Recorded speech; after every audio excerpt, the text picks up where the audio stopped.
My name is Jerry Kowalski. I was the town clerk of Millbrook, Pennsylvania when Yellowstone erupted and triggered an ice age that killed civilization in 4 months.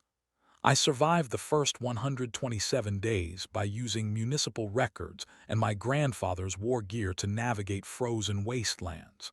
I watched my town of 8,400 people become a graveyard. This is how I lived when everyone else died. Before we start the video, let us know what country you are tuning in from in the comments section below. Perhaps we will make a story there. Let's begin. My name is Jerry Kowalski, and I need you to understand something before I tell you this story. On September 15th, 2024, I was just another small-town bureaucrat shuffling papers in a basement office. By January of 2025, I had become something I never thought possible, a survivor in a world that had forgotten how to survive. I was the town clerk of Millbrook, Pennsylvania. Population 8,400 souls, though I suppose that number means nothing now. For 14 years, I had been the keeper of our municipal records, the man who processed birth certificates and death certificates, who filed property deeds and zoning permits, who maintained voting records and handled the endless stream of paperwork that keeps a small town functioning. People saw me as a fixture, like the old oak tree in the town square or the bronze statue of our Civil War veterans. I was just there, reliable and boring, doing a job that most folks took for granted. My office was in the basement of the town hall, a cramped space filled with filing cabinets that stretched from floor to ceiling.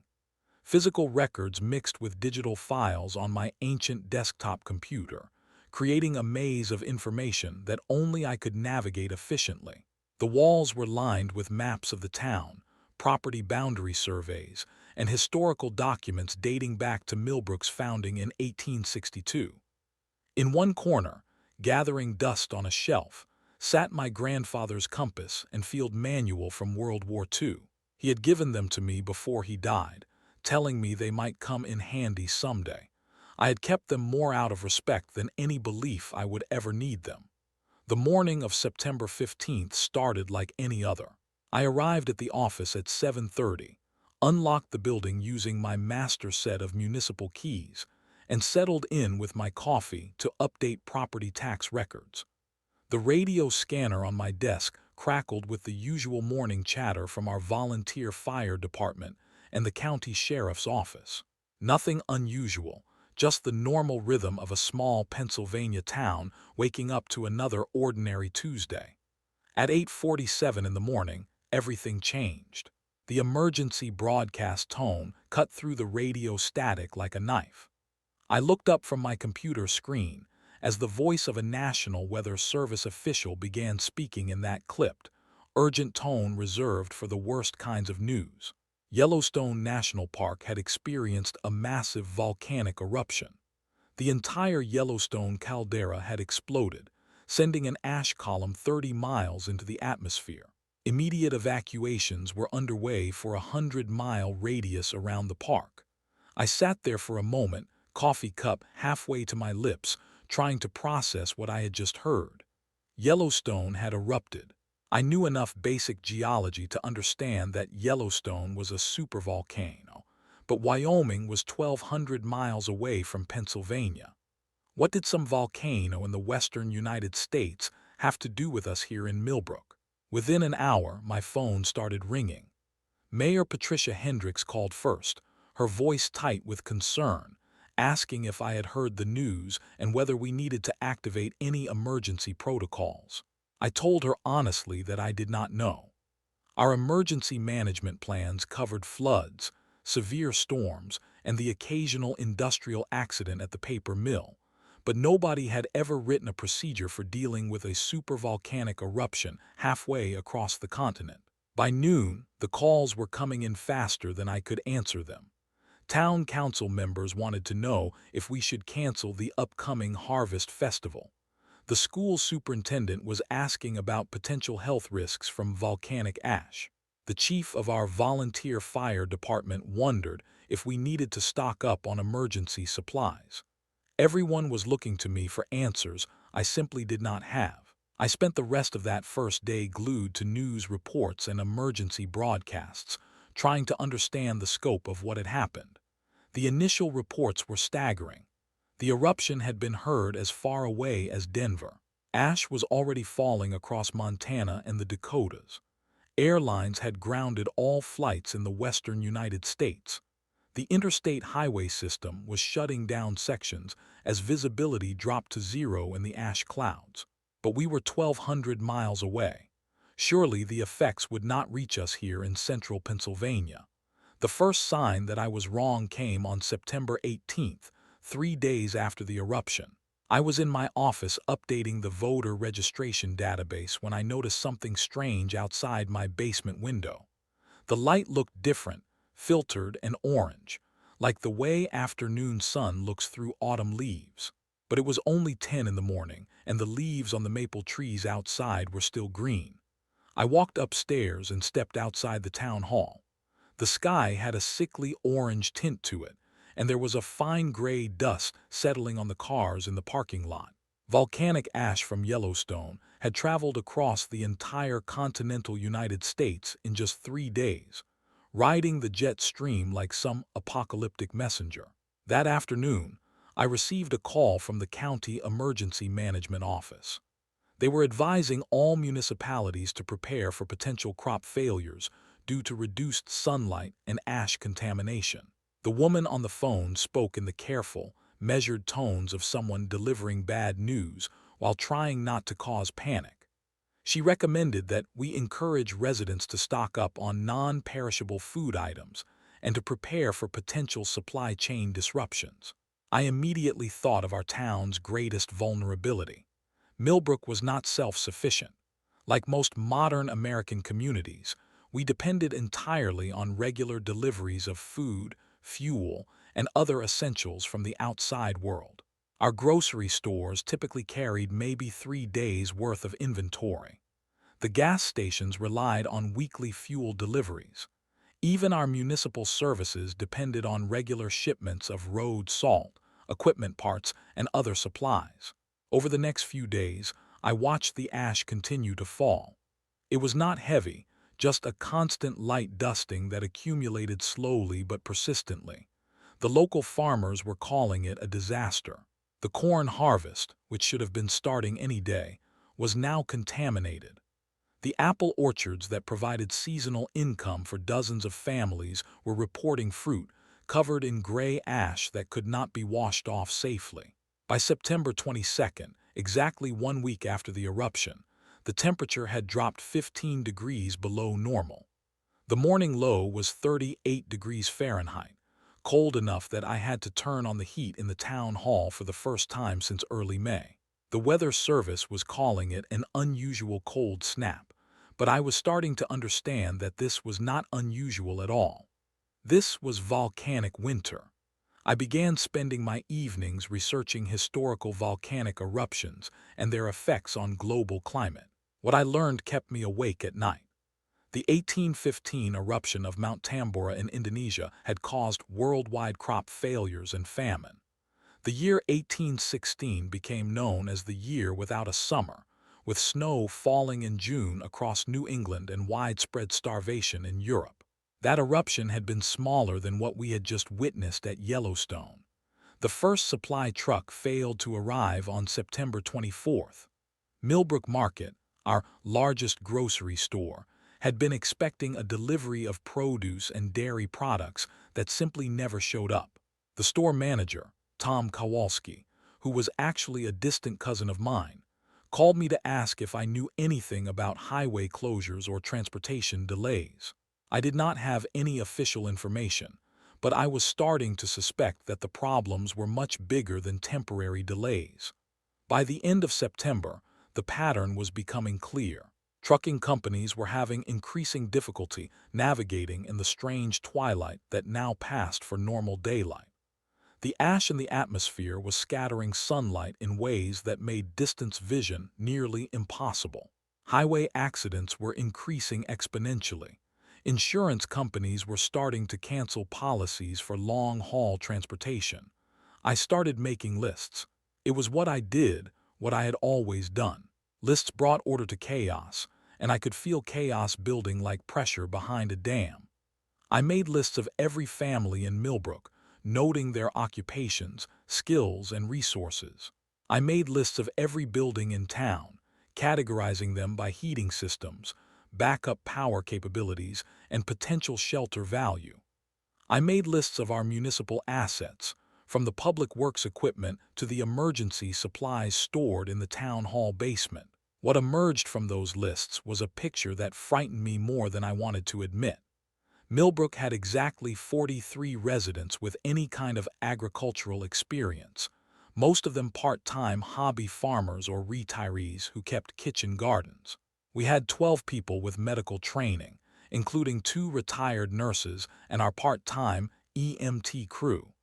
We had maybe 30 people with serious mechanical or construction skills. Everyone else worked in service industries, retail, or office jobs that would become meaningless if the supply chains collapsed.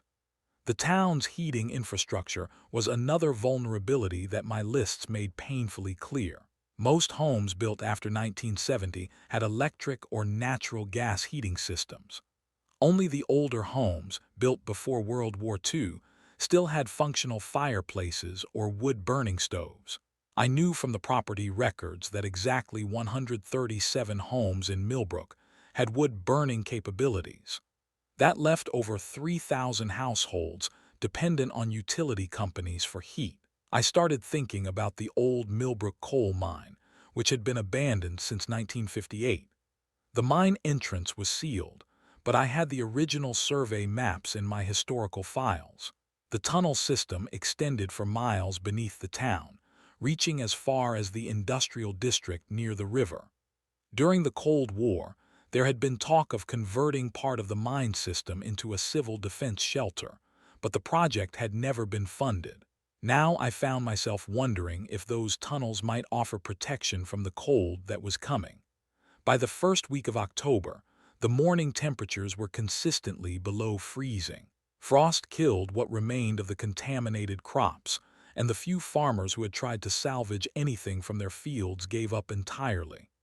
The ash continued to fall, not heavily, but enough to accumulate in drifts against buildings and to clog storm drains throughout the town. I noticed that people were starting to behave differently. There were longer lines at the grocery stores as families began hoarding non-perishable foods. The hardware store sold out of kerosene heaters, battery-powered radios, and flashlights. People who had never spoken to me before were stopping by my office to ask questions about municipal emergency plans that we did not really have. Mayor Hendricks called an emergency town council meeting for October 7th. We met in the conference room on the second floor of the town hall, all 7 council members plus myself as clerk. The meeting was supposed to address the growing concerns about food shortages and heating fuel supplies, but it quickly became clear that nobody knew what to do. We were small town officials dealing with a crisis that was beyond anything in our experience or training. Councilwoman Sarah Martinez suggested that we contact the State Emergency Management Agency for guidance. Councilman Bob Fitzgerald thought we should organize volunteer committees to check on elderly residents. Council President Jim Walsh wondered if we should start rationing heating oil or propane. Everyone had ideas, but nobody had solutions. I found myself speaking up in ways I never had before. I told them about my lists, about the vulnerabilities I had identified, about the historical precedents for volcanic winter events. I suggested that we needed to start thinking about Millbrook as an isolated community that might not receive outside help for months or even years. The room fell silent when I said that. After the meeting, Mayor Hendricks asked me to prepare a comprehensive assessment of the town's resources and vulnerabilities. She wanted it ready for presentation to the full council within a week. As I walked back down to my basement office, I realized that my role in this crisis was changing. I was no longer just the guy who filed paperwork. I was becoming the person people looked to for information and planning. That night, I stayed late in the office, working by the light of my desk lamp as the temperature outside dropped to 26 degrees. I pulled out every map, every survey, every property record that might be relevant to our survival. I studied the municipal water system blueprints, noting which parts were vulnerable to freezing and which backup systems we had available. I reviewed the electrical grid maps, identifying critical substations and potential failure points. I examined the natural gas distribution network, calculating how long our supplies might last if deliveries stopped. Most importantly, I began copying key information by hand. If the power failed permanently, if my computer crashed, if the building became uninhabitable, I wanted to make sure that critical information would not be lost. I started with the water system maps, carefully tracing every main line and valve location onto paper. Then I moved on to the municipal building keys and access codes, the emergency contact lists, and the locations of supplies and equipment. As I worked, I kept glancing at my grandfather's compass and field manual on the shelf. He had survived the Battle of the Bulge, one of the coldest and most brutal campaigns of World War II. He had told me stories about men freezing to death in their foxholes, about equipment failing in sub-zero temperatures, about the simple mathematics of survival when civilization breaks down around you. I had always thought of those stories as ancient history, tales from a different world. Now I wondered if he had left me those items knowing that someday I might face my own version of winter warfare. The first interstate closure came on October 10th. Interstate 80, which ran east-west through central Pennsylvania just 20 miles south of Millbrook, was shut down indefinitely due to poor visibility and dangerous driving conditions. The Pennsylvania Department of Transportation cited multiple fatal accidents caused by the strange atmospheric conditions created by the volcanic ash. That closure cut our town off from one of the major supply arteries for the northeastern United States. Trucks that might have restocked our stores would now have to take much longer alternate routes if they could navigate at all in the worsening conditions. I calculated that we probably had 2 weeks of food left in our grocery stores if people continued shopping at normal rates. If people started hoarding, we might have less than a week. By October 12th, exactly 27 days after the Yellowstone eruption, I was certain that we were facing something unprecedented in modern American history. The federal government was focused on the immediate disaster zones in the western states. State governments were overwhelmed trying to coordinate responses across multiple counties. Local communities like Millbrook were essentially on their own. I made another list, this one of every person in town who had skills that might be critical for survival. There was Martha Kowalski, no relation despite the name, who had been a nurse before retiring. There was Frank Martinez, Sarah's husband, who had worked as a mechanic for 40 years and could fix almost anything with an engine. There was elderly Mrs. Chen, who had grown up on a farm in China before immigrating and still maintained an impressive vegetable garden behind her house. Most valuable of all, there was Eddie Castellanos, who had served 3 tours in Afghanistan as an Army combat engineer before coming home to work construction.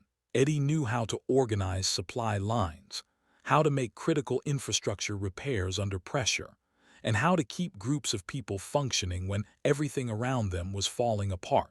I made a note to approach him about helping with emergency coordination. The temperature on October 14th was 19 degrees Fahrenheit at sunrise. 19 degrees in mid-October, when we should have been enjoying pleasant autumn weather with temperatures in the 60s.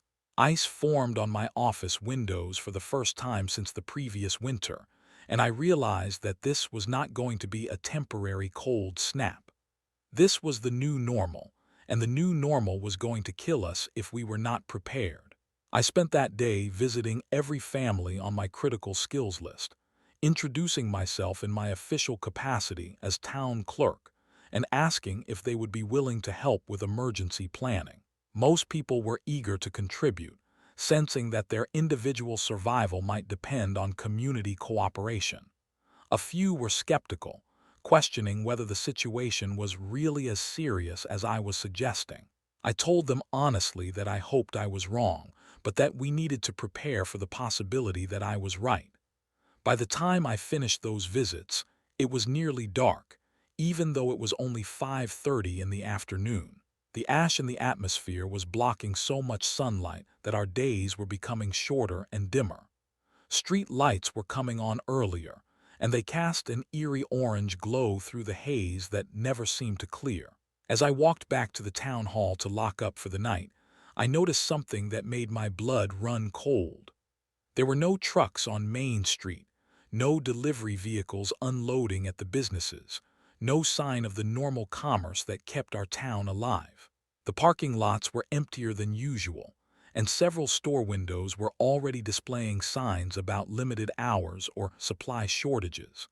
Millbrook was beginning to starve, and winter had not even officially arrived yet. The confirmation came on October 16th, 31 days after Yellowstone erupted. Interstate 80 was not just temporarily closed. It was shut down indefinitely, along with most of the major highway system across the northern United States.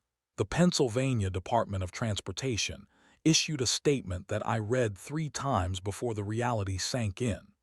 Visibility had dropped to less than 50 feet in many areas due to the volcanic ash and atmospheric disturbance. Trucking companies were refusing to send drivers on routes they considered death traps. Millbrook was officially cut off from the outside world. I called an emergency meeting for that evening in the town hall conference room. Word spread quickly through our small community, and by 7 o'clock we had nearly 200 people packed into a space designed for maybe 30. People stood along the walls, sat on the floor, and crowded in the doorway. I had never seen so many of my neighbors in one place, and the tension in the room was thick enough to cut. Mayor Hendricks opened the meeting, but within minutes everyone was looking at me for answers. I stood up with my clipboard full of lists and maps, feeling the weight of 8,400 lives pressing down on my shoulders. I told them what I knew, which was more than anyone else in that room, but still not nearly enough. The grocery stores had maybe 10 days of food left at current consumption rates. The gas stations were expecting one more fuel delivery, but after that, no. More trucks were coming. Our municipal heating oil tank, which powered the emergency generator and heated the town hall, had enough fuel for perhaps 2 months if we used it sparingly. Most critically, we were completely dependent on the electrical grid, which was already showing signs of strain as power plants across the region struggled with reduced coal deliveries and equipment failures caused by ash contamination. Frank Martinez, the mechanic I had identified as critical personnel, raised his hand and asked the question everyone was thinking. How long could we survive on our own? I looked down at my carefully prepared calculations and told him the truth. If nothing changed, if no help came, if we continued living the way we always had, most of us would be dead before Christmas. The room erupted in scared voices and desperate questions. Mrs. Chen, the elderly woman with farming experience, stood up and pointed out that we had plenty of deer in the surrounding woods, but hunting season was still weeks away, and most people did not have the equipment or skills needed. Eddie Castellanos, the Army veteran I had hoped to recruit, suggested that we needed to start organizing supply rationing immediately. But several people shouted that this was America and the government would not let us starve. I realized in that moment that I was watching the end of the old world and the birth of something new.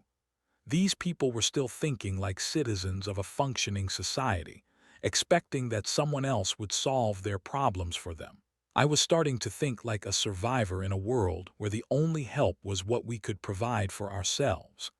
After the meeting broke up in confused arguments and worried conversations, I stayed behind to clean up the conference room. Eddie Castellanos approached me as I was stacking chairs, and I could see in his eyes that he understood what was coming just as clearly as I did. He offered to help with emergency coordination, and I accepted immediately. We agreed to meet the next morning to start planning for what he called Phase 2 operations.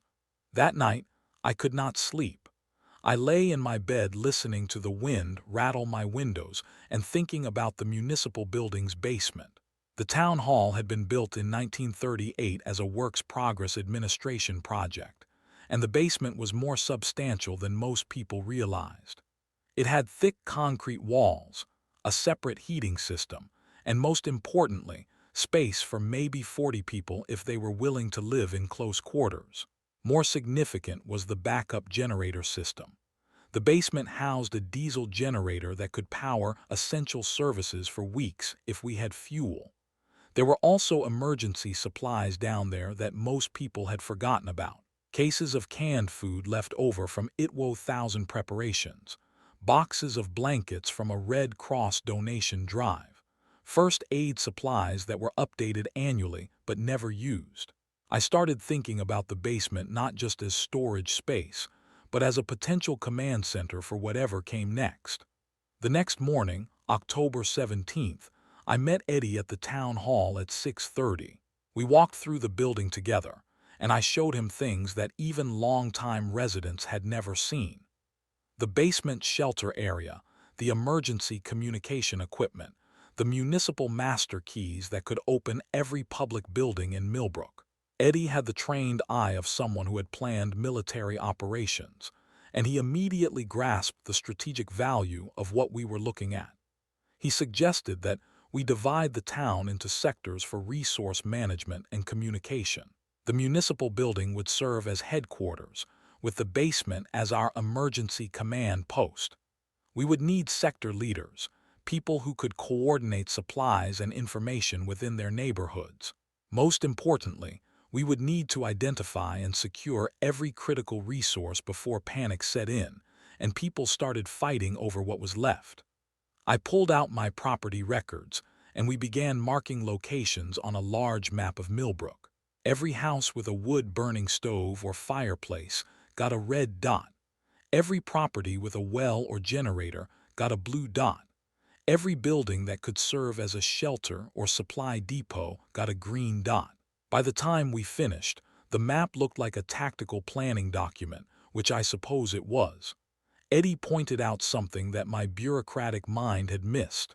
We needed to think about security.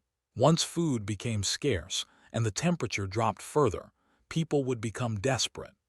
Desperate people do desperate things, and we needed to be prepared to protect our resources from both our own residents and potential outsiders who might try to take what we had. That afternoon, I visited Tom Kowalski at Millbrook Market, the grocery store where he worked as manager. Tom was my distant cousin, but more importantly, he was the person who knew exactly what food supplies we had left in town. The numbers he gave me were worse than I had calculated.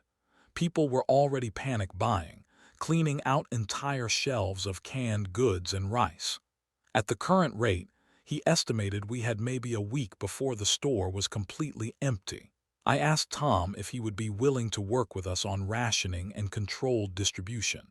He looked at me like I had asked him to commit treason, pointing out that this was still America and people had a right to buy whatever they could afford. I told him that in a week, money would not matter if there was no food to buy. He said he would think about it, but I could see in his eyes that he was still living in the old world where business as usual was possible. Walking home from the grocery store, I noticed that the ash was accumulating differently than before.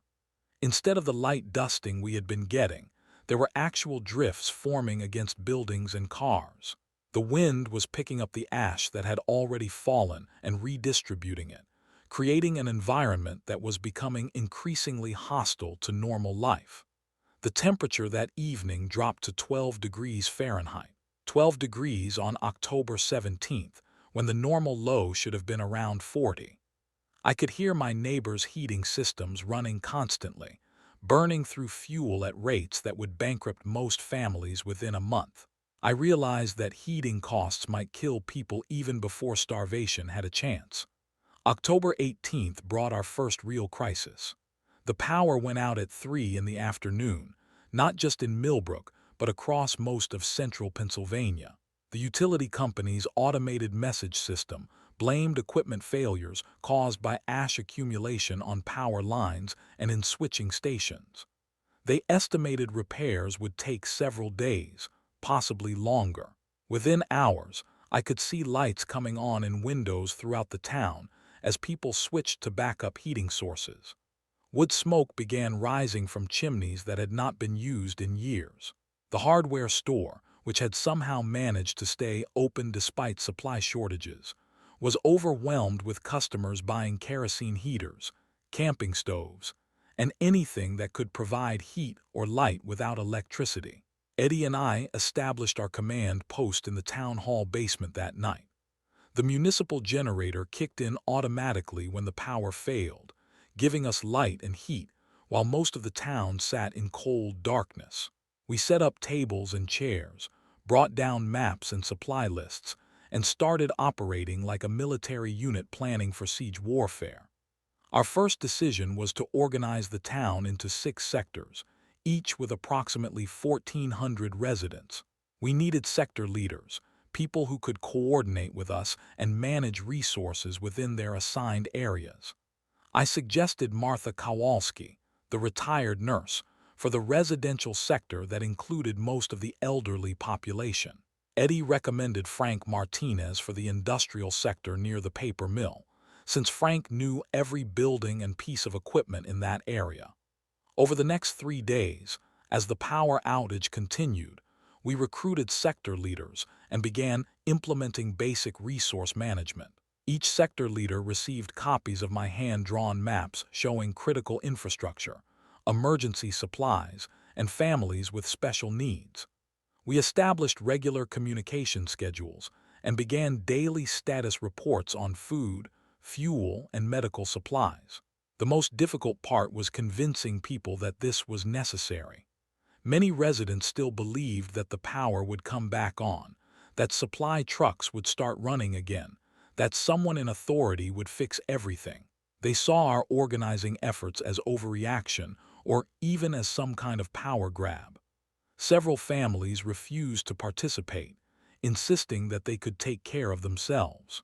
I understood their resistance, but I also knew something they did not want to accept. The infrastructure that supported modern life was not designed to function in the conditions we were experiencing. Power plants needed regular coal deliveries that were not coming. Heating oil distributors needed truck transportation that was no longer reliable. Even our municipal water system depended on electric pumps that would not work during extended outages. On October 21st, the power came back on, but only partially. We had electricity for maybe 6 hours a day, enough to run essential services but not enough to maintain normal life. The utility company announced rolling blackouts that would continue indefinitely, as they tried to balance reduced generating capacity with increased demand for heating. That partial restoration of power created a false sense of security among some residents. They thought the worst was over, that we were returning to normal. I knew better. The rolling blackouts were a sign that the system was failing, not recovering. Each day of reduced service would stress the equipment further, leading to more failures and longer outages. Martha Kowalski reported that 3 elderly residents in her sector had been hospitalized with hypothermia during the power outage. The hospital was operating on backup power and had limited capacity for new patients. Dr. Sarah Martinez, who ran our small medical clinic, was already rationing medical supplies and medications because deliveries from pharmaceutical companies had stopped completely.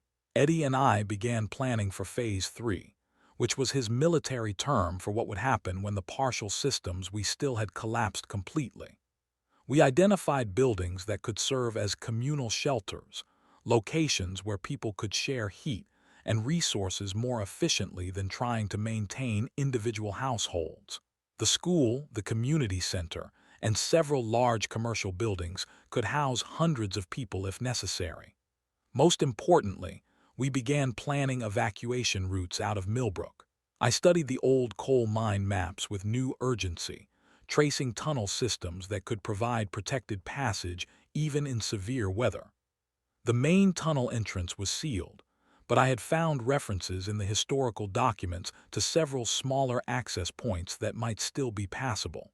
The mine tunnels connected to the state forest land south of town, where there were several abandoned logging camps and hunting cabins. If Millbrook became uninhabitable, those remote locations might offer better chances for survival than trying to remain in town without infrastructure support. On October 24th, we got our first snow. Not the light dusting you might expect in late October, but a heavy, wet snow that accumulated to 6 inches by morning. Combined with the volcanic ash, it created a gray slush that clogged storm drains and made driving nearly impossible. Several cars slid off roads and had to be abandoned when their owners could not get tow trucks to respond. The snow revealed another problem I had not anticipated. Our municipal snow removal equipment depended on regular deliveries of road salt, which we had not received since mid-September. The Public Works Department had maybe enough salt left for 1 or 2 major storms. After that, our roads would become impassable whenever snow fell. Tom Kowalski finally agreed to work with us on food rationing after his grocery store was nearly cleaned out by panicked customers following the snowstorm. He had been trying to maintain normal business operations, but normal operations were no longer possible when supply trucks could not reach us, and customers were buying everything they could carry. We established controlled distribution at the store, limiting families to specific quantities of essential items, and requiring that purchases be recorded in a central database. People complained bitterly about the rationing, but most grudgingly accepted it when we explained that uncontrolled buying would leave the weakest families with nothing. Eddie suggested that we begin recruiting people with military or law enforcement experience to help maintain order during distributions. Several residents had served in the military, and we had 2 retired state police officers living in town. These men understood that desperate people might resort to violence when their families were hungry and cold. By October 27th, 42 days after the Yellowstone eruption, I was maintaining detailed logs of our resource consumption and remaining supplies. Food distribution was consuming our available stocks faster than I had hoped, even with rationing. Heating fuel was disappearing at alarming rates as people burned anything combustible to stay warm. Most critically, our municipal water system was showing signs of stress as underground pipes began freezing despite our efforts to maintain flow. The population of Millbrook was also beginning to change. Families with resources and relatives elsewhere were leaving town in increasing numbers. Every day, I saw cars loaded with belongings heading south on the back roads that were still marginally passable. Our population had dropped from 8,400 to maybe 6,000, and the exodus was accelerating. Those who left were generally the people with the most resources and the best connections outside our community. What remained was increasingly composed of elderly residents who could not travel, families without means to relocate, and people whose jobs or obligations kept them tied to the area. We were becoming a community of the vulnerable and the stubborn. On October 30th, I made a discovery in the town hall basement that changed everything. While organizing emergency supplies, I found a box of documents from the 1960s that had been forgotten in a storage room. Among them was a complete set of plans for a civil defense shelter system that had been proposed during the Cold War but never implemented. The plans showed how the old coal mine tunnels could be connected to create an underground shelter network capable of housing the entire population of Millbrook. There were detailed diagrams for ventilation systems, emergency exits, supply storage areas, and even underground living quarters. The project had been abandoned when federal funding was cut, but all the engineering work had been completed. Eddie studied the plans with the intensity of a man who recognized their life-saving potential. The tunnel system could provide protection not just from cold weather, but from the atmospheric conditions that were making surface life increasingly difficult.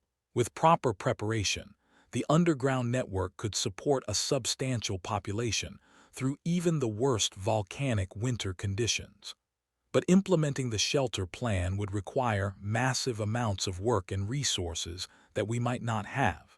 We would need to clear and seal tunnel entrances, install ventilation and lighting systems, move supplies underground, and convince people to abandon their homes for communal underground living. Most challenging of all, we would need to do all of this before the weather became so severe that surface work was impossible. November 1st brought temperatures that should not have been possible. The morning low was -8 degrees Fahrenheit, colder than the worst winter days in normal years, and we were still technically in autumn. Ice formed on the inside of windows throughout the town. Car batteries died overnight. Several elderly residents were found dead in their homes, victims of heating systems that could not keep up with the brutal cold.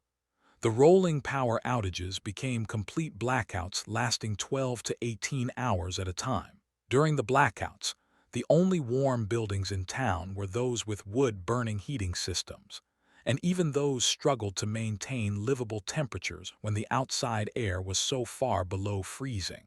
I realized that we had perhaps 2 weeks before Millbrook became uninhabitable for anyone without exceptional heating resources. The municipal building's basement, powered by our diesel generator and heated by the backup system, might remain functional longer than individual homes, but even our fuel supplies would not last through a winter that might continue for years. The choice was becoming clear. We could try to ride out the volcanic winter in our individual homes and probably die when our heating systems failed or our fuel ran out. Or we could implement the underground shelter plan and at least have a chance of surviving until conditions improved. That night, I sat in the basement command post studying the civil defense shelter plans by generator-powered lighting. Eddie was reviewing supply inventories and calculating how many people we could realistically support in underground facilities. Neither of us spoke about it directly, but we both understood that we were planning the abandonment of Millbrook as a surface community. The town where I had spent my entire adult life, where I had filed birth certificates for babies who were now having babies of their own, where I had maintained the records of 8,400 ordinary people living ordinary lives, was dying. And somewhere in those old coal mine tunnels beneath our feet might be the only hope for any of us to see another spring. November 3rd brought a decision that would haunt me for the rest of my life, however long that might be. The morning temperature was -18 degrees Fahrenheit, and Martha Kowalski reported that we had lost 4 more elderly residents overnight. Their heating systems had simply given up fighting against cold that no Pennsylvania winter was supposed to deliver. The municipal water system was failing as underground pipes froze despite our efforts to maintain flow through the distribution network. Eddie and I called an emergency meeting for that evening in the town hall basement, the only consistently heated space left in Millbrook. We had maybe 300 people show up, which meant that over 5,000 residents either could not make it through the cold or had already left town. Looking at those faces in the generator-powered lighting, I saw people who were beginning to understand that their government, their community, their entire way of life was not going to save them. I stood up with my grandfather's field manual in my hands, the same manual that had helped him survive the Battle of the Bulge when temperatures dropped to 20 below zero and men died of exposure in their foxholes. I told the assembled residents about the civil defense shelter plans we had discovered, about the coal mine tunnel system that could house our entire remaining population underground, about the engineering studies that proved the concept was sound. The room erupted in arguments before I could finish explaining the proposal. Bob Fitzgerald, who had served on the town council for 12 years, stood up and declared that he was not about to live like some kind of cave dweller when this was still the United States of America. Several families with small children worried about the safety of underground living. Others questioned whether we had the resources and manpower to implement such a massive project. Mrs. Chen, the elderly woman with farming experience, surprised everyone by supporting the shelter plan. She had lived through famine in China during World War II, and she understood what it meant when normal systems of survival broke down completely. She told the room that surface communities could not survive extended winters without reliable heating fuel and food supplies, both of which we had already lost. Eddie presented the technical aspects of the shelter plan with military precision. The main tunnel system extended for over 2 miles beneath Millbrook, connecting natural chambers that could house hundreds of people. The 1960s engineering studies had identified locations for ventilation shafts, waste management systems, and supply storage areas. Most importantly, the tunnels maintained a constant temperature of approximately 50 degrees Fahrenheit year-round, which would be survivable with minimal additional heating. Dr. Sarah Martinez raised the critical question about medical care in underground facilities. We would need to establish a proper medical station, maintain supplies of essential medications, and prepare for medical emergencies without access to hospitals or ambulance services. She was willing to coordinate medical services for the shelter community, but she emphasized that people with serious chronic conditions might not survive the transition to underground living. Frank Martinez, the mechanic who had become our sector leader for the industrial district, pointed out that we could salvage heating systems, generators, and other equipment from abandoned buildings to support the underground community. Many families had already left town, leaving behind resources that could be repurposed for collective survival rather than individual household needs. The debate continued for 3 hours, but the brutal mathematics of our situation made the choice inevitable. Surface survival was becoming impossible for anyone without exceptional resources. The underground shelter system offered at least a chance of making it through the volcanic winter, even if that winter lasted for years. We took a vote, and the shelter plan passed by a margin of 212 to 88. Those who voted against it were mostly families who still believed that conditions would improve, that government assistance would arrive, or that they could somehow maintain their individual households through willpower and determination. The next morning, November 4th, we began the largest project in Millbrook's history. Eddie organized work crews to clear the sealed tunnel entrances using equipment salvaged from the Municipal Public Works Department. I coordinated the identification and movement of essential supplies from abandoned homes and businesses. Martha Kowalski established medical screening to determine who was healthy enough for the physical demands of underground construction work. The main tunnel entrance was located beneath the old paper mill, which had been abandoned since early October when the company stopped receiving raw material deliveries. The entrance had been sealed with concrete and steel in 1958, but Eddie's military engineering experience proved invaluable in safely reopening access to the tunnel system. Working in shifts around the clock, we cleared debris from the main tunnel and began exploring the underground network that most residents had forgotten existed. The tunnels were in better condition than I had dared hope, with solid rock walls and minimal water infiltration. The constant 50-degree temperature felt like tropical warmth compared to the surface conditions we were enduring. I spent those early November days copying critical information from the municipal records onto waterproof paper that could survive underground storage. Water system maps, electrical grid diagrams, property boundary surveys, and most importantly, detailed lists of every family in our community with their skills, medical conditions, and resource contributions. If we were going to survive as an underground society, we needed to maintain the organizational knowledge that would allow us to function effectively. The most challenging aspect of the shelter project was psychological rather than technical. People were being asked to abandon homes where they had lived for decades, to give up possessions that represented lifetimes of accumulation, to accept communal living conditions that violated every assumption about American individualism and privacy. Some families adapted quickly to the reality of our situation.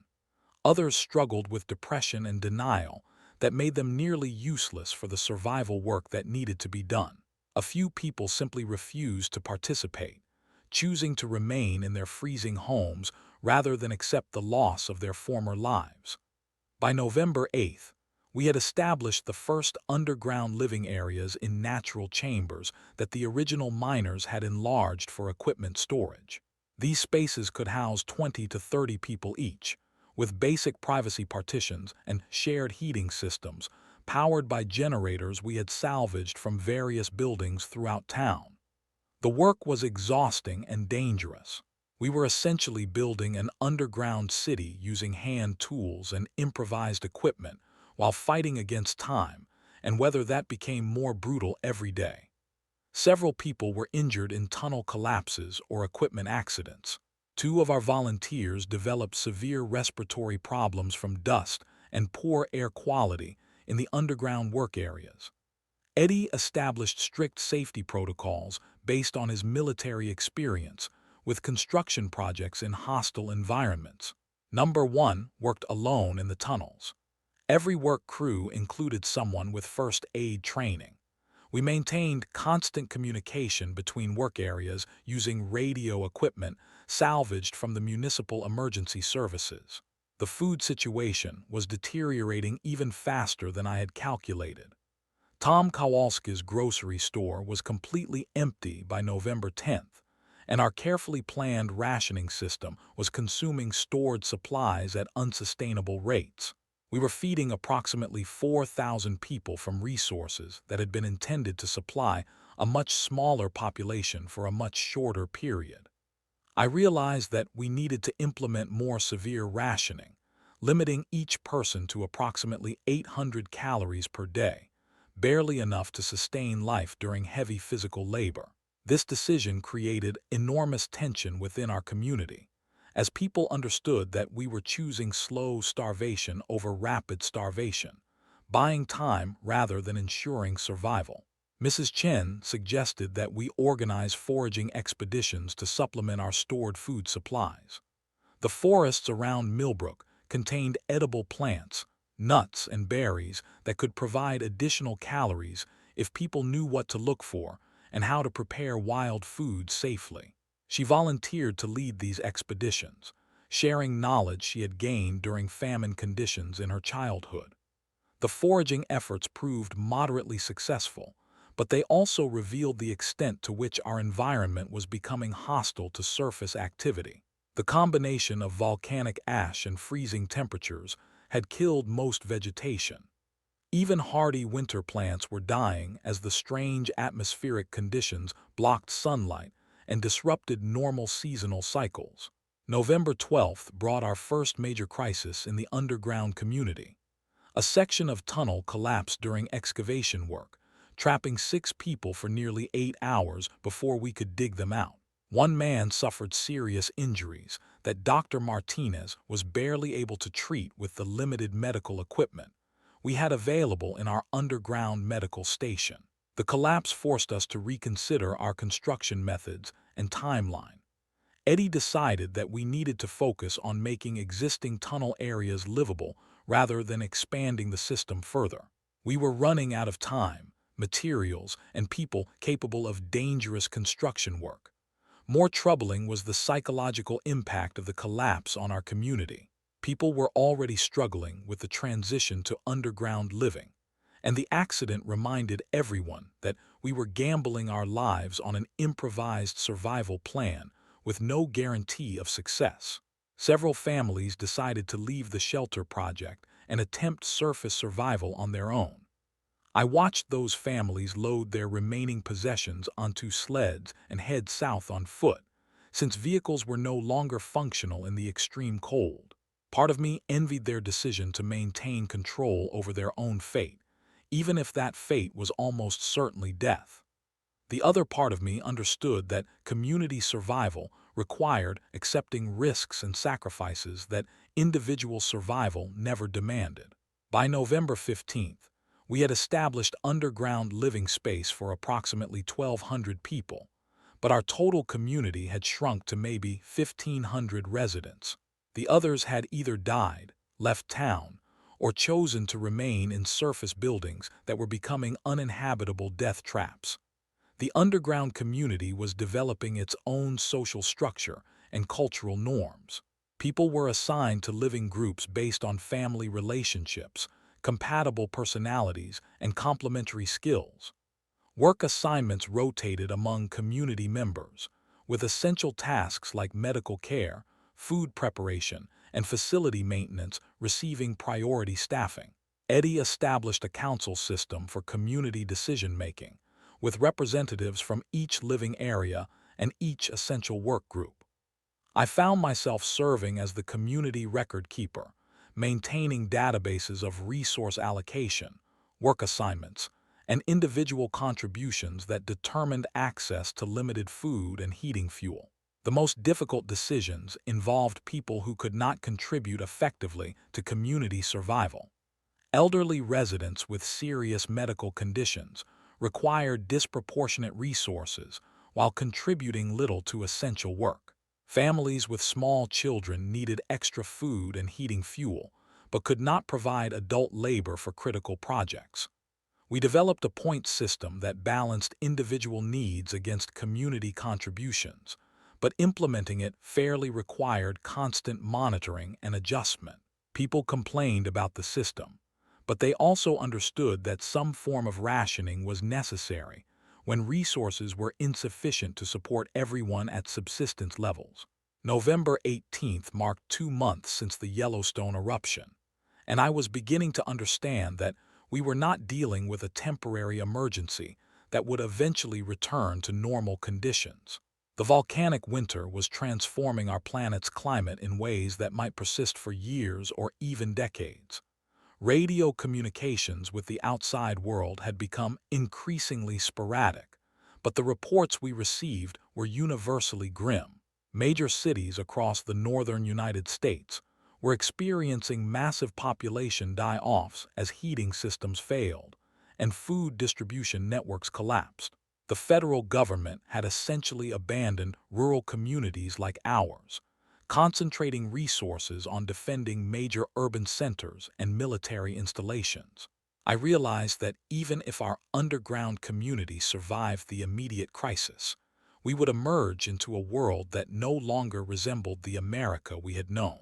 The economic systems, political structures, and social institutions that had defined our lives were collapsing under the pressure of climate change that made normal civilization impossible across vast areas of the continent.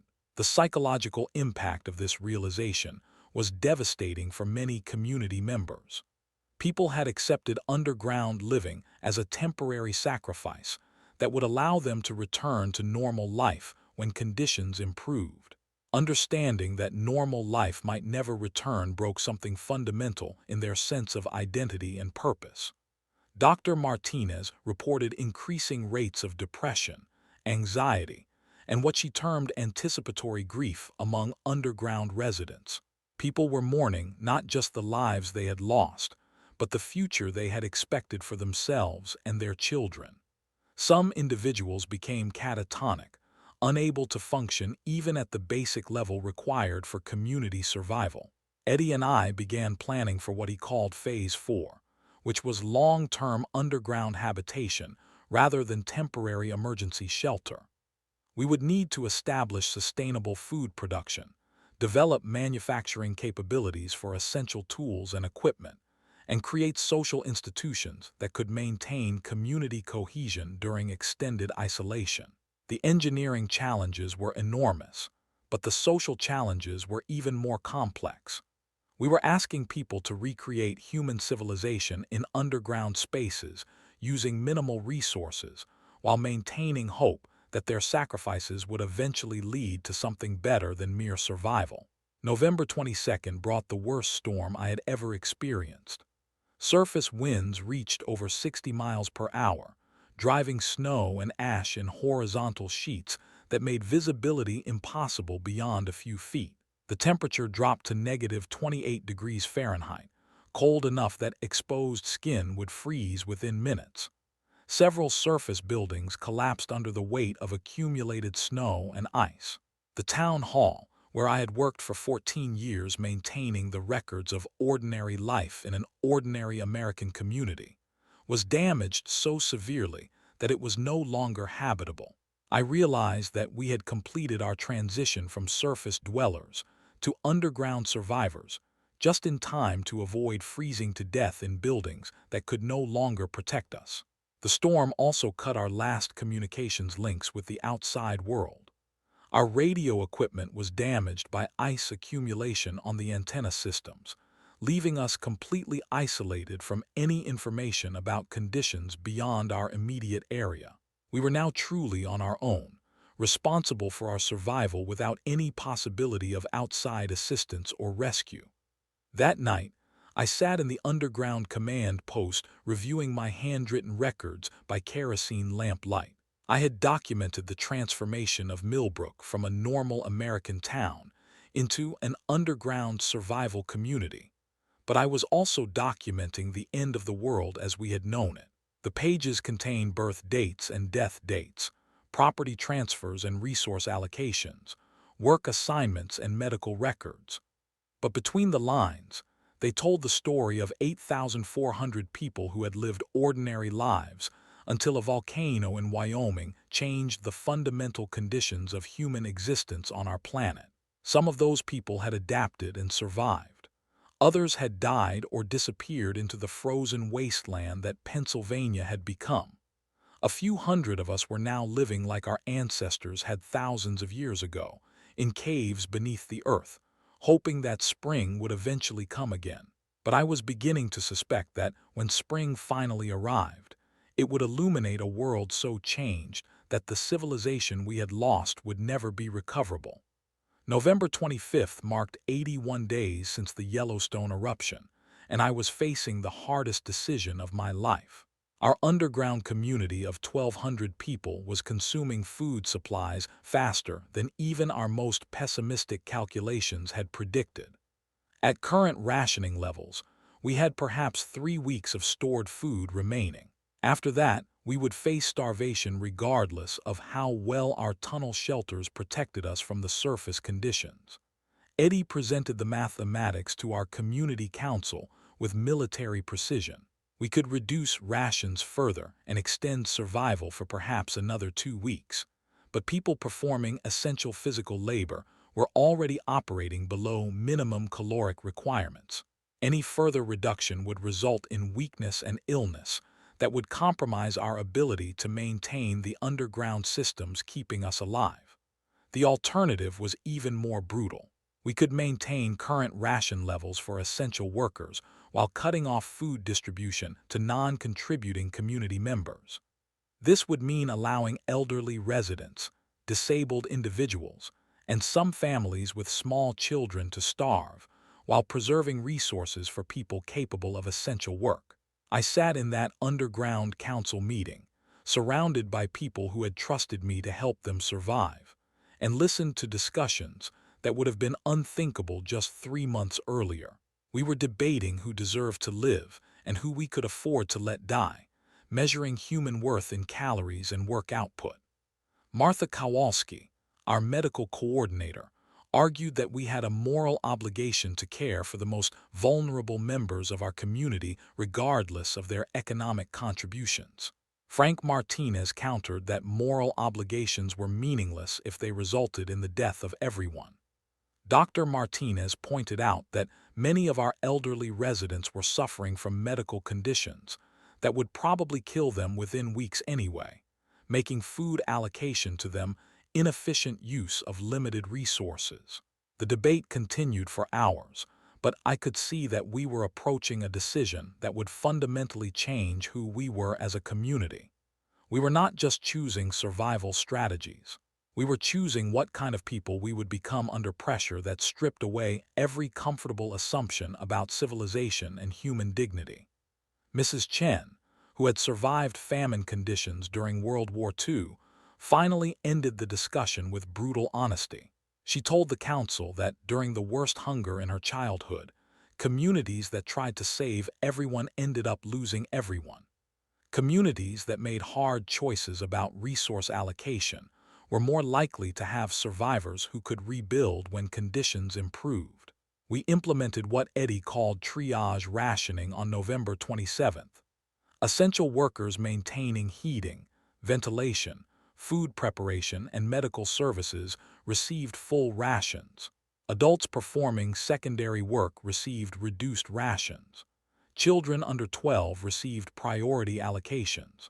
Adults over 65 who could not contribute significant labor received minimal sustenance rations that would not sustain life indefinitely.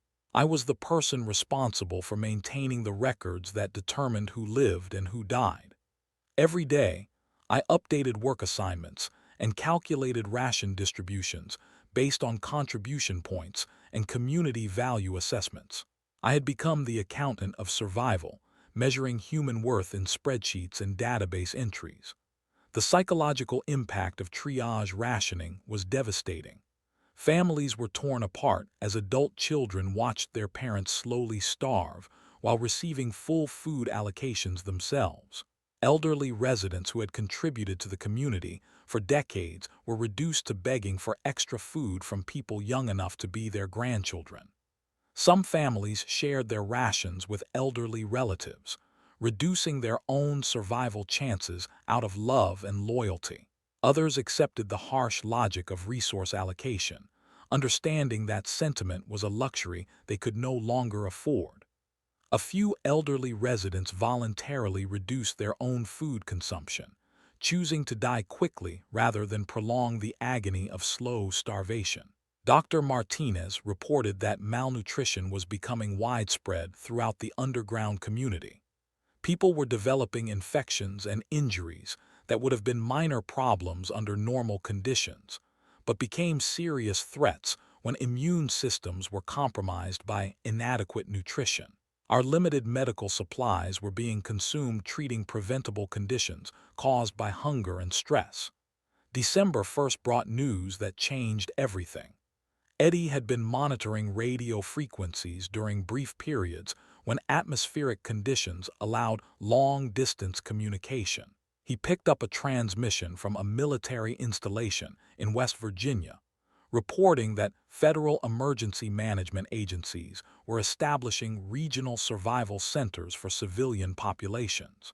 The closest center was located approximately 60 miles south of Millbrook, in an area that had been designated as a federal emergency relief zone. According to the transmission, the facility could provide food, medical care, and heated shelter for up to 10,000 people. Transport assistance was available for communities that could reach designated pickup points along major highways.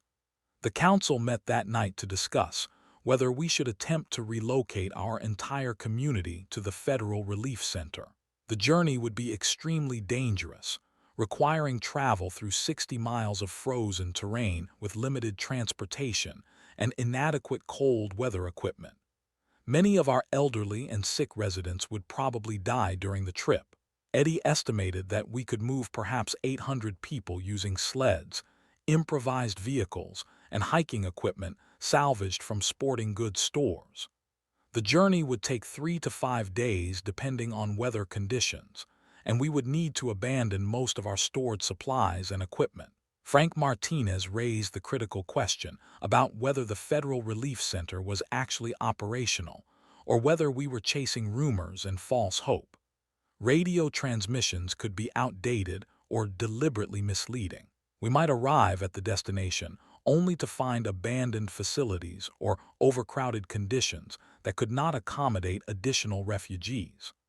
I realized that we were facing the same choice that had confronted every community throughout human history, when local resources became insufficient to support the population. We could stay in familiar territory and probably die together, or we could risk everything on a dangerous journey toward uncertain salvation.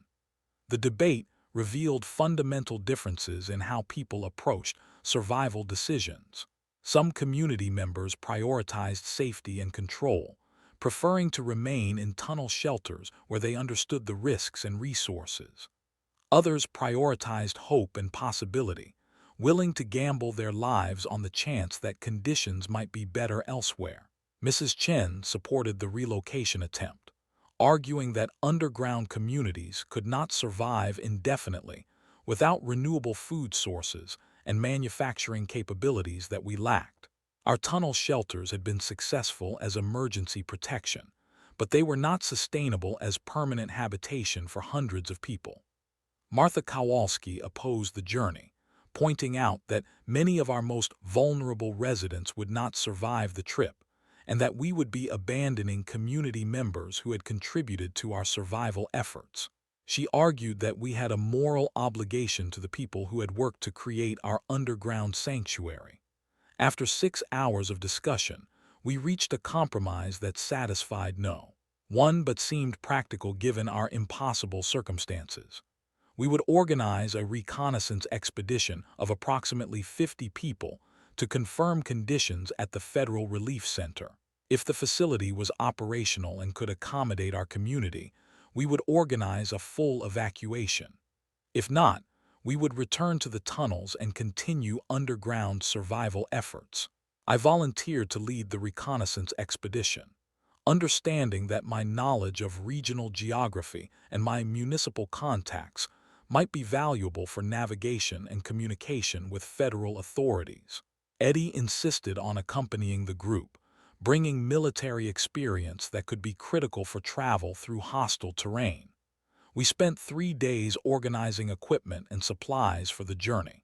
The expedition members received extra food rations to sustain them during travel, reducing resources available for the community members who remained behind. We packed maps, radio equipment, medical supplies, and cold weather gear salvaged from abandoned sporting goods stores.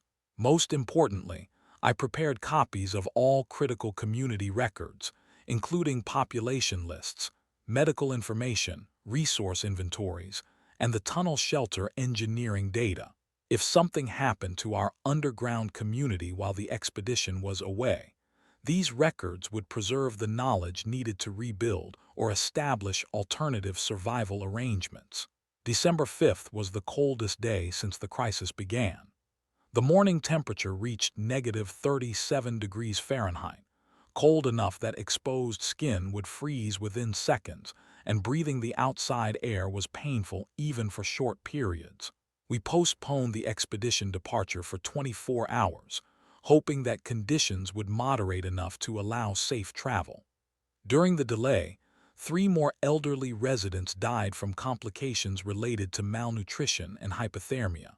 Dr. Martinez was running critically low on medications needed to treat infections and chronic conditions that were becoming fatal under survival circumstances. Our community was slowly dying despite the protection offered by the underground shelters. The expedition finally departed on December 6th, using snowshoes and pulling sleds loaded with supplies across terrain that no longer resembled the Pennsylvania countryside I had known my entire life. The landscape was buried under feet of snow and volcanic ash, creating an alien environment where familiar landmarks were completely obscured. Navigation was extremely difficult in the strange atmospheric conditions created by the volcanic winter. Normal compass readings were unreliable due to electromagnetic disturbances, and GPS systems had been non-functional since early November. I relied on my grandfather's mechanical compass and dead reckoning techniques that he had learned during World War II. The first day of travel covered approximately 8 miles, much less than we had hoped but reasonable given the extreme conditions and the physical demands of moving through deep snow while pulling heavy sleds. We established camp in an abandoned farmhouse that provided minimal protection from wind and cold. That night, huddled around a small fire built from furniture and wooden structures salvaged from the farmhouse, I realized that I was experiencing something my grandfather had described from his war service: the reduction of human existence to its most basic elements: food, shelter, warmth, and the determination to see another sunrise. The second day brought a blizzard that reduced visibility to less than 10 feet and made travel impossible. We spent 18 hours trapped in the farmhouse, while winds exceeding 50 miles per hour drove snow and ice through every gap in the building's deteriorating structure. 2 expedition members developed early signs of frostbite despite our efforts to maintain body heat through shared blankets and continuous physical activity. During the storm, we received a radio transmission that changed our understanding of the Federal Relief Center. The facility was operational, but it was severely overcrowded and experiencing supply shortages that made acceptance of new refugees unlikely.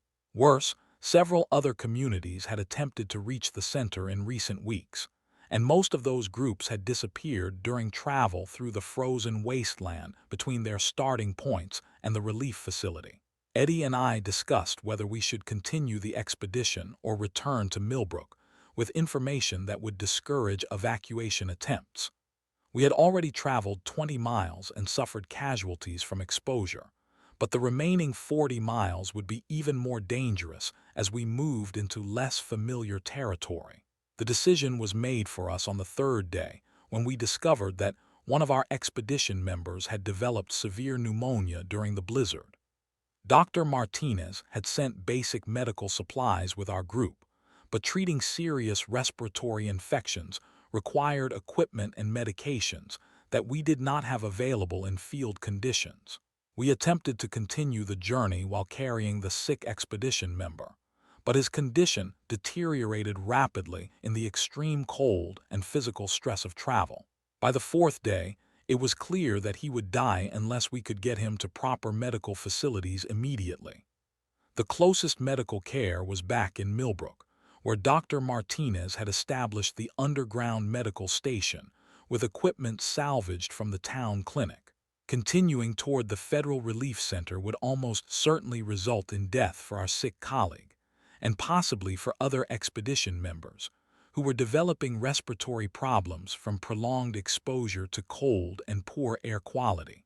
We turned back on December 10th, abandoning the reconnaissance mission in favor of saving the life of someone who had volunteered to help evaluate our community's options. The decision felt like failure, but it also clarified the brutal mathematics of survival in conditions that made normal travel and communication impossible. The return journey took 6 days instead of 4 because we were moving more slowly to accommodate our sick expedition member, and because weather conditions continued to deteriorate. We lost 2 more people to exposure and exhaustion, including Frank Martinez, the mechanic who had been essential to our underground shelter operations. When we finally reached the tunnel entrance on December 16th, I understood that our community had passed a point of no return. The Federal Relief Center was not a viable option for evacuation. Our food supplies were nearly exhausted. Our most skilled community members were dying from malnutrition, disease, and the psychological stress of prolonged survival conditions.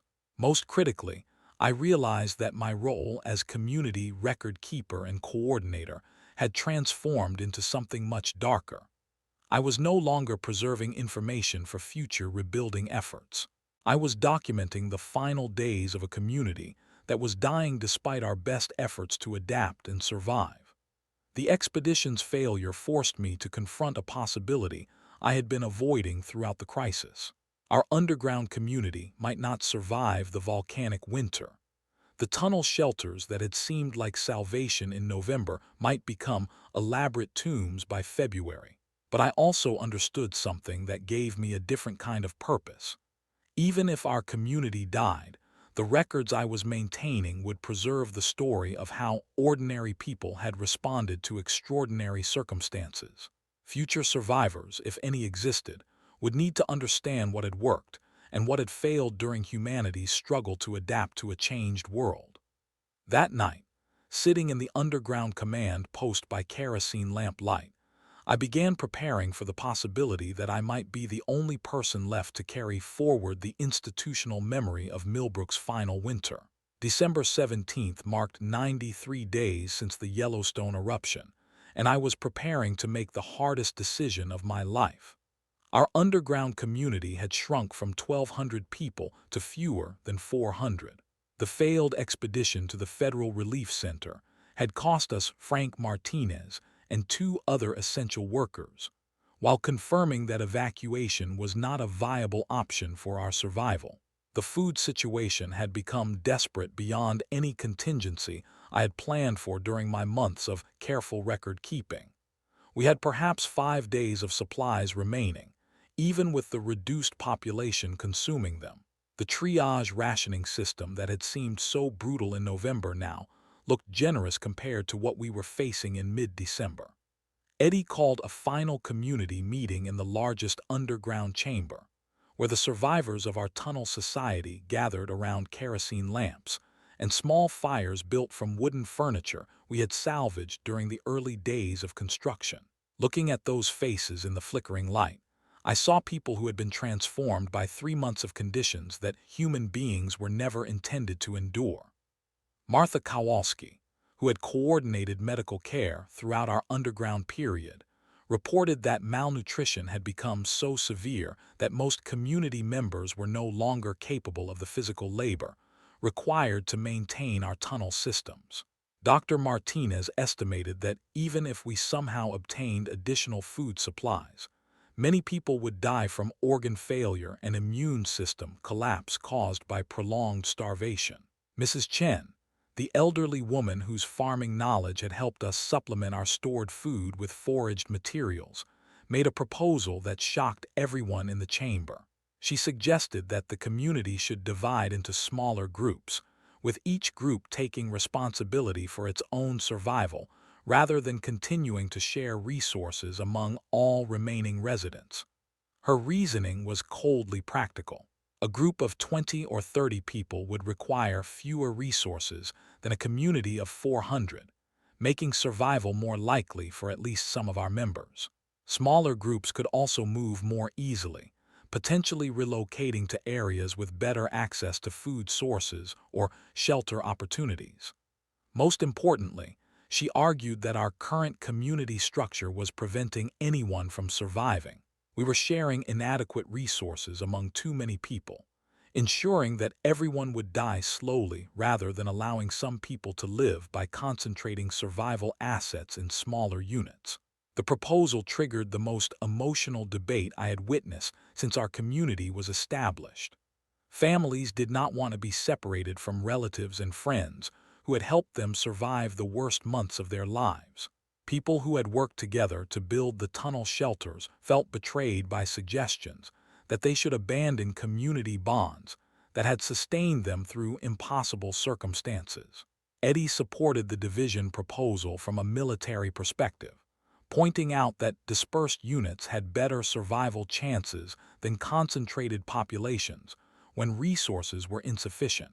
He suggested that we could form groups based on family relationships, skill combinations, and compatible personalities, with each group receiving an proportional share of remaining supplies and equipment. I realized that the community division proposal was essentially a controlled dissolution of the society we had created underground. Instead of waiting for death to randomly eliminate community members through starvation and disease, we would deliberately break apart our collective survival effort and hope that smaller fragments might succeed where the larger community was failing. The vote was closer than I had expected, passing by only 12 votes out of nearly 200 people present. Many community members abstained, unable to choose between certain death together and uncertain survival apart. The result reflected our desperation more than our conviction that division would actually improve anyone's chances. Over the next 2 days, we organized the community dissolution with the same systematic approach that had characterized our survival efforts since November. People formed groups of 20 to 30 members, combining families with compatible individuals who possessed complementary skills. Each group received maps, basic equipment, and a share of our remaining food supplies calculated to last approximately 1 week. I found myself in an impossible position during the division process. As the community record keeper, I possessed information that was valuable to every survival group. My property maps, resource lists, and knowledge of regional geography could mean the difference between life and death for people attempting to establish new shelter locations or find additional supplies. But I could only join one group, meaning that my institutional knowledge would benefit perhaps 30 people while being lost to everyone else. The fair solution was to copy as much critical information as possible and distribute it among all the groups, but our limited time and resources made comprehensive documentation impossible. I made the decision to join Eddie's group, which included Dr. Martinez, two of the surviving mechanics from Frank's industrial sector, and several families with teenage children who could contribute physical labor. Our group planned to attempt relocation to the abandoned logging camps in the state forest south of Millbrook, using the coal mine tunnel maps to navigate safely through the underground passage that connected to those remote areas. Most other groups decided to remain in the tunnel system, at least initially, hoping that smaller communities would be more sustainable in the underground environment we had spent months developing. A few groups planned surface travel to locations where they had relatives or properties that might offer better survival opportunities. Mrs. Chen formed a group with other elderly residents who had decided that they preferred to die with dignity rather than consume resources that younger people might use to survive. They planned to remain in the most comfortable section of the tunnel system, sharing their remaining food supplies and waiting for death with the companionship of people who had lived full lives and faced hardship before. The final community meeting was held on December 19th, exactly 3 months after our first emergency gathering in the town hall conference room. The contrast between those two meetings measured the distance we had traveled from ordinary American citizens to desperate survivors of civilizational collapse. I stood before the assembled groups with my grandfather's compass hanging around my neck and his field manual in my hands, understanding that I was about to dissolve the last remnant of municipal government in Millbrook, Pennsylvania. For 14 years, I had maintained the records that proved our community's legal existence. Now I was documenting its deliberate termination in favor of smaller survival units, with no connection to the political structures that had once defined our identity. Each group received copies of the most critical maps and resource lists, along with radio frequencies and communication schedules that would allow contact between groups if atmospheric conditions permitted signal transmission. We established meeting protocols for potential future coordination, though everyone understood that successful groups would probably never return to the tunnel system. Eddie's group departed the tunnels on December 20th, using the coal mine passage that connected to the state forest approximately 15 miles south of Millbrook. The underground journey took 8 hours, traveling through narrow tunnels with minimal lighting while carrying packs loaded with survival equipment and what remained of our food supplies. Emerging from the tunnel system into the forest was like stepping onto an alien planet. The combination of volcanic ash and accumulated snow had created a landscape that bore no resemblance to the Pennsylvania woodlands I had known my entire life. Trees were buried to their upper branches, and the normal sounds of winter forest were replaced by an eerie silence that suggested the death of most wildlife in the region. We located the first abandoned logging camp using property survey maps I had copied from the municipal records. The camp consisted of several wooden buildings that had been used by timber crews during the 1980s, before environmental regulations had restricted commercial logging in the state forest. The buildings were in poor condition, but they offered more space and better ventilation than the underground chambers we had been occupying. More importantly, the logging camp was located near a stream that had not completely frozen, providing access to water that would be critical for long-term survival. The camp also offered opportunities for hunting and trapping that had been impossible in the tunnel environment, though the extreme cold and lack of wildlife made food procurement extremely challenging. Our first week at the logging camp was devoted to winterizing the buildings and establishing basic survival routines. We sealed gaps in walls and roofs using materials salvaged from abandoned structures, installed wood-burning heating systems using equipment we had brought from the tunnel community, and organized work schedules that balanced essential tasks with energy conservation. Dr. Martinez established a medical station in the largest cabin, using supplies we had carried from the underground community, along with medicinal plants and herbs that Mrs. Chen had taught us to identify during our tunnel period.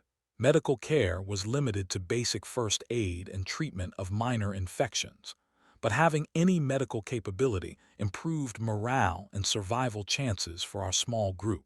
The most significant challenge was psychological rather than physical. People in our group were struggling with the transition from underground community life to small group survival in an isolated forest environment. The tunnel system had provided a sense of security and social connection that was lost when we became a group of 30 people responsible for our own survival without support from a larger community. Several group members developed what Dr. Martinez identified as survivor guilt related to the people we had left behind in the tunnels. Everyone understood that most of the original underground community would probably die during the remaining winter months, and many people questioned whether we had a moral right to save ourselves by abandoning others who had contributed to our survival. I spent considerable time during our first weeks at the logging camp, copying critical information from my municipal records onto paper that could survive outdoor storage conditions. The documentation process had become my primary contribution to group survival, preserving knowledge that might be valuable for future rebuilding efforts if any significant population survived the volcanic winter. The records I was maintaining included not just maps and resource lists, but detailed accounts of how our community had adapted to crisis conditions. What organizational structures had worked effectively, which survival strategies had succeeded or failed, how people had responded psychologically to extreme circumstances, and what lessons could be learned from our experience of civilizational collapse. On Christmas Day, December 25th, our group received a radio transmission from one of the other survival groups that had remained in the tunnel system. They reported that community population had dropped to fewer than 100 people, with deaths occurring daily from starvation, disease, and hypothermia. The tunnel heating systems were failing as fuel supplies ran out, and several sections of the underground complex had become uninhabitable.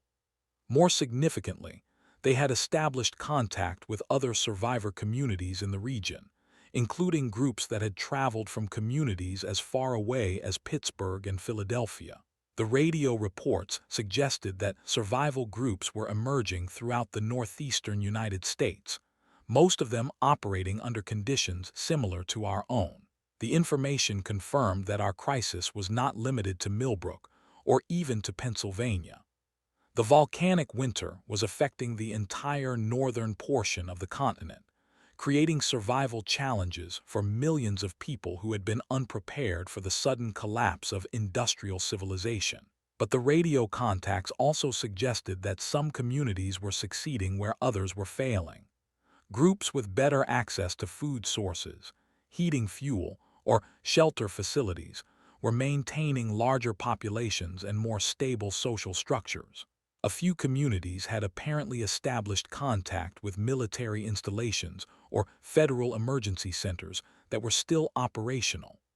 I realized that our survival group was part of a larger pattern of social reorganization occurring across the disaster zone. The political and economic structures that had defined American society were being replaced by smaller, more localized communities organized around family relationships, practical skills, and shared survival needs. January 3rd, 2025, marked 110 days since the Yellowstone eruption and 27 days since I had left the tunnel system. Our logging camp group had stabilized at 28 people after losing 2 members to injuries and infections that we could not treat effectively with available medical resources. The group had developed efficient routines for essential survival tasks, including wood cutting for heating fuel, water collection and purification, food preparation from our dwindling supplies, and maintenance of shelter facilities. More importantly, people had adapted psychologically to small group living and accepted the reality that our previous lives were not recoverable. Dr. Martinez reported that malnutrition remained a serious problem for all group members, but the combination of forest foraging and occasional successful hunting had supplemented our stored food supplies enough to sustain life at minimal levels. Several people had developed skills in trapping small animals and identifying edible plants that had survived the volcanic winter conditions. Most significantly, we had established regular radio contact with 4 other survival groups in the region, creating an informal network of communities that shared information about resource locations, weather conditions, and potential threats. The communication network suggested possibilities for future cooperation and resource sharing that could improve survival chances for all participating groups. On January 10th, I made a decision that surprised even myself. I announced to our group that I planned to begin traveling between survivor communities in the region, carrying copies of critical information, and establishing communication links that could support broader cooperation among isolated groups. The traveling coordinator role would be extremely dangerous, requiring movement through hostile terrain during the worst winter conditions anyone in our region had ever experienced. But I had concluded that my institutional knowledge and record-keeping skills could contribute more to regional survival efforts than to the day-to-day operations of a single small group. Eddie initially opposed the traveling plan, arguing that losing an experienced group member would compromise our survival chances, and that communication between communities was not worth the risk to individual lives. Dr. Martinez supported the proposal, pointing out that information sharing could prevent other groups from repeating mistakes that had already been made by failed communities. The group voted to support my traveling coordinator role, with the understanding that I would return to the logging camp periodically to share information and contribute to group survival efforts. I prepared for travel using my grandfather's compass and field manual, along with maps and resource lists that could be valuable to other survival communities. My first journey as a traveling coordinator began on January 15th, exactly 4 months after the Yellowstone eruption. I carried copies of municipal records, community organization plans, survival strategy documentation, and communication protocols that represented everything I had learned about adapting to volcanic winter conditions. The journey to the first survivor community took 3 days through forest terrain that had been transformed beyond recognition by months of extreme weather and volcanic ash accumulation. I used snowshoes and pulling a small sled loaded with supplies, following stream valleys and ridge lines that provided the most reliable navigation references in the altered landscape. The community I reached was organized around an abandoned hunting lodge that housed approximately 40 people, mostly families from small towns in the region who had combined resources for collective survival. They had established more sophisticated food production capabilities than our logging camp group, including greenhouse facilities heated by wood-burning systems and small-scale livestock operations, using animals they had rescued from abandoned farms. More importantly, they had maintained contact with a network of survivor communities extending across central Pennsylvania and into neighboring states. Their radio operator had compiled information about resource locations, successful survival strategies, and coordination opportunities that could benefit isolated groups throughout the region. I spent 5 days with the hunting lodge community, sharing information from our tunnel system experience and learning about alternative approaches to winter survival that had succeeded under similar conditions.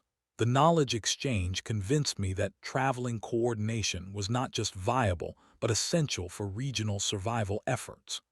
When I returned to our logging camp on January 23rd, I carried information that improved our group's survival prospects and established communication links that connected us to a broader network of survivor communities.